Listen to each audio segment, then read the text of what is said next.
Hello, beautiful queen. Welcome back to the Queens of Perimenopause podcast. And another very interesting conversation that maybe might be a little bit uncomfortable. I don't know. We'll see. I wanted to have a tendency to challenge mainstream thinking and help people shift their worldview and perspective on things. I don't know. So this episode today is really no different in that I want to into a topic that it keeps coming up over and over again. And so I'm like, we just got to speak into it, right? Now, before I do, I think I just want to kind of set the foundation for things because I do have very strong stance and opinions about things. And it's not necessarily that I'm like anti the thing. It's more that I'm pro other ways of doing things. Okay. So while we're talking today about why women trust experts more than themselves and their own bodies, I guess with everything that I want to share and say to you, I'm not anti-science, okay? And this isn't an anti-science episode. This isn't an anti-doctor episode. This isn't anti-research per se. I believe that there are roles for all of those things, for science, for medicine, for research. There's places in our society for all of those things. However, I also believe we've reached a point where many women trust a doctor, a research paper, a randomized control study, science, infinitely more than they trust their own body. And I think that's a huge problem. Only a couple of short years ago, I was the woman who trusted her doctor way more than me. I was the woman who was trusting the research and the science way more than my own body and what my body was trying to tell me. And that was really problematic for me. Because the more I outsourced my authority and outsourced my body to doctors, to research, to supplements, to quick fixes, the worse I actually became. And that was really a catalyst for me, not just questioning my doctor, but actually questioning the belief and the way of living underneath that, which really is the disconnection to self. That's the problem. Because somewhere along the way, we have lost that connection to ourselves. And we've stopped asking ourselves the questions that we're going to our doctor for. What's going on? What do I notice? What am I feeling? And the question that, most important question, I think, because this was a huge part of my own journey, is what is my body telling me? What is my body telling me? Because the questions we're asking instead is, what does my doctor think I should do? What does the science say? What does the research tell us is right? And then we're basing all our decisions off of that. And that to me is a huge issue. And the more and more that I speak out about perimenopause, about gliding through perimenopause, about perimenopause being asymptomatic, around HRT being a scam, the more I hear from women who do not agree with my worldview, which is fair enough, is where's the evidence? Show me the studies. What's the research? Or the research suggests completely opposite to you. Or where's the randomized control trial for this? And I get it. I truly understand. I understand what is going on right down at the depths of what is happening. I have that awareness. We have been taught over and over again that science is the highest form of truth. Let's just go back into school for a little bit. Like my children, I've got 3 children that are all in the schooling system so far.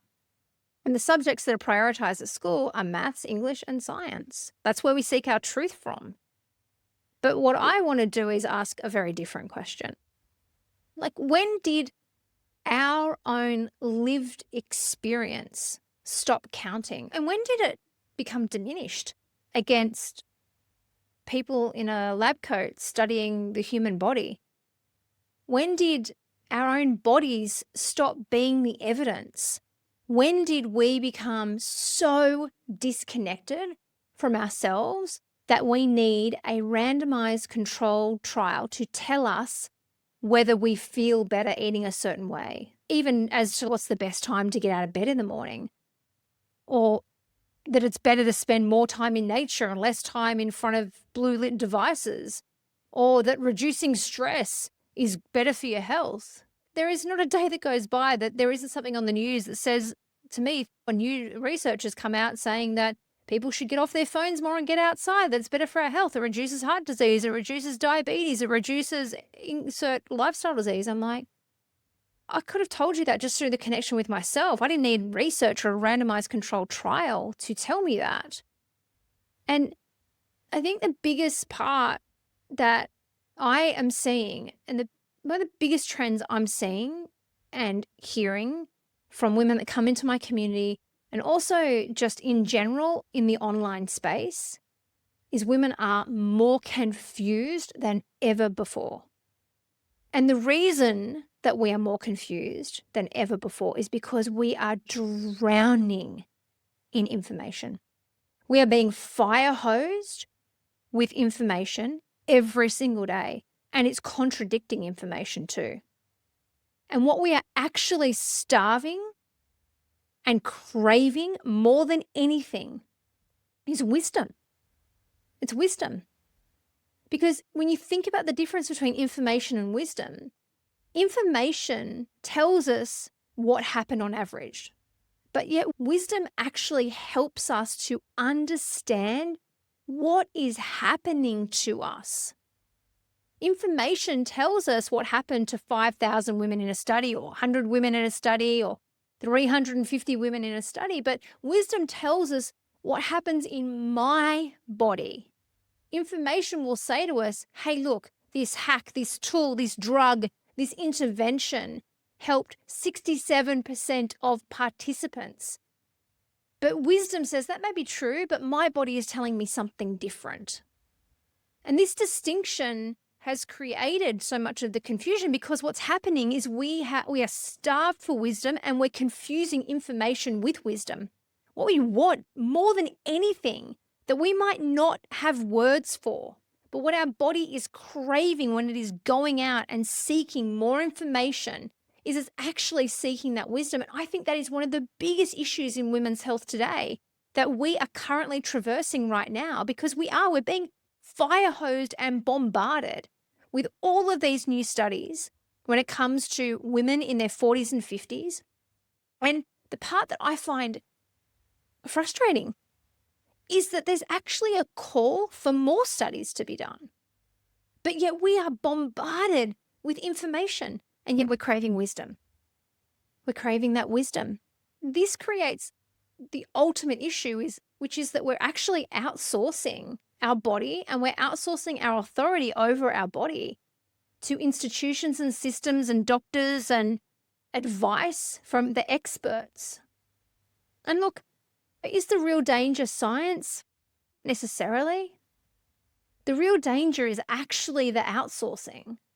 Because when you outsource authority, what happens is you might start doing that, but you stop doing something else, and you substitute listening to yourself for outsourcing to other experts. And this is what we have gradually seen over time, is that we stop observing ourselves. We stop paying attention to ourselves. We stop developing a relationship with our own bodies. And instead, what's happening is that we are waiting for someone else to tell us, hey, eat this, don't eat this. Move this way, don't move this way. Take this supplement, don't take these supplements. Treat your symptoms with this, don't treat with that. What your symptoms mean, which usually is some malfunction of the body. But eventually what happens is when we keep going outside of ourselves for the what to eat, the how to move, the supplement to take, the drugs to take, all of that sort of stuff, we eventually lose the ability to hear our own body's voice. And I think I've shared this example before, but I did an intuitive reading with a lady last year who was gaining weight, had always been very slim, reached 40s, weight's coming on, and we were having a conversation. So I'm eating well, I'm doing all the things, but I'm not losing the weight. And as we were talking about her lifestyle, about some of the challenges she's experiencing, some of the stressors in her life, the words that came out of her mouth were, I am carrying the weight of everyone else. It's like, there it is, there's your wisdom.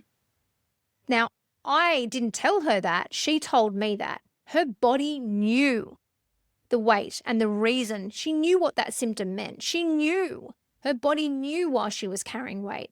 And that was her body's voice communicating with that to her. And I was able just to hold the mirror up and create the space for her to actually access that.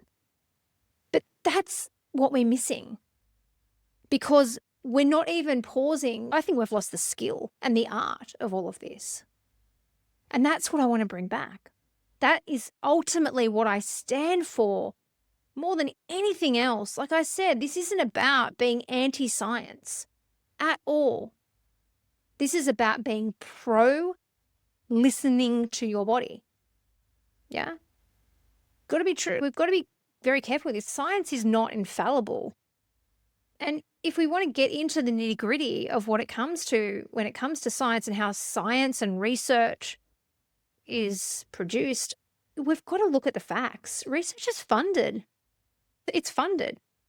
And it is predominantly funded by institutions that have some sort of benefit to gain from it. And usually, not all the time, but usually it's because there's a product that is being made out of it. It is more often than not big pharma that funds the research. Now, they're not just funding it so that they can just have information. They're funding it so that they can actually come up with products to be able to sell. So it's important to acknowledge that. This isn't a conspiracy theory. This is fact. And we have to acknowledge that. The other thing we've got to acknowledge when it comes to research is that it's designed. Go back to your science class when you were in high school. And I still remember they teach you how to orchestrate an experiment. And one of the first things that you do when you put an experiment together is that you come up with a hypothesis that you are going to test. All research has a hypothesis. So we are literally going in looking for evidence to support that hypothesis. The other thing that's important as well is that research is interpreted. We have scientists that go in that look at the data, interpret it, and make conclusions based on that. Research is also influenced by the questions being asked. It's very true that the quality of your answers are determined by the quality of the questions that you ask. I could ask you any question that leads you in any particular direction, and effectively you can manipulate answers as a result of that. Ask any detective in the police force that's interviewing someone they suspect of a crime. They're going to ask them specific questions to elicit specific responses. So research has bias. It has publication bias, okay? There's funding bias that exists as well. Conflicts of interest absolutely exist, whether directly or indirectly. We've got entire industries exist because research supports their products. Does that make all research wrong? No, but it does mean we should stop treating research like a religion. Science evolves. We are evolving rapidly. What we know today changes tomorrow very quickly. But what we want is real-time data. And when we tap into our own body and our own wisdom, we get that real-time data. We get those real-time wisdom and information coming back and through us. And that's the most important part, because there is the ancient art of knowing myself. And let's be clear, for thousands of years, women didn't have PubMed, okay? There was no such thing as a randomized controlled trial. We didn't have hormone tests, okay, the Dutch test, or any sort of blood test like that at all. Sex hormones were only discovered in the 20th century. We didn't have wearable devices, Apple Watches, blood glucose monitors. We didn't have an app on our phone telling us how well we slept last night. It is mind-boggling to me that we are at the point that in order to know whether we've had quality sleep, we now look at an app and go, oh, okay, all right. But I'll tell you what, women for generations gone by, and this isn't that far away. I'm talking my mother. I'm talking my childhood. I'm talking my grandmother. What they had is a relationship. They had a relationship with their body. They had relationships with their own cycles. They had relationships with the seasons, nature, with themselves. You know, the other thing that we had is we had relationships with other women. This is so critical right now, is that connection with other women and the wisdom that gets passed between us. You know, women used to gather together and observe and share stories and experiences and life and their body's wisdom through storytelling, through anecdotes. And that's how we all learned. We learned from each other. We learned from each other's experience, each other's adventures, each other's bodies, each other's wisdom, right? And we trusted what we felt more than anything else. And today, it saddens me that we've completely lost that. We've completely lost that. I completely lost that. And when I found that art of listening to myself and knowing myself, it was truly the catalyst for me reclaiming my body, being able to make decisions that were right for me, healing my body, supporting my body, not treating it like a breaking down machine. Because now, before that even, I was a woman who did not trust herself. And I see that everywhere now. I see women who don't trust themselves. What they trust is Google. They trust influencers. They trust doctors. They trust studies. They basically trust everyone but themselves. That's heartbreaking. It's heartbreaking because I know what it feels like. I've spoken about this on previous episodes before. The loss of connection and trust in myself was the hardest part of everything I experienced for 2 years, because it led me into this place of just treating my symptoms like an enemy. And that's what we're taught. I still remember last year being online and a doctor who speaks specifically into hormones and perimenopause and menopause posting a reel that was like a call to action for women to arm up against their bodies. It broke my heart. I spoke out about it at the time. It literally broke my heart. I thought, how have we got to the point that we're now being told to basically armor up and defend ourselves against our bodies? Because that's what we're taught. We're taught from a young age. You get sick, you have a symptom, you go to the doctor, it's a problem, it gets fixed, take a medication. And we're just constantly in this battle phase with our body. We've got to guard up. You even see ads on TV when they talk about your immune system. It's like this defense mechanism. Guard up, and it's fighting all of these germs.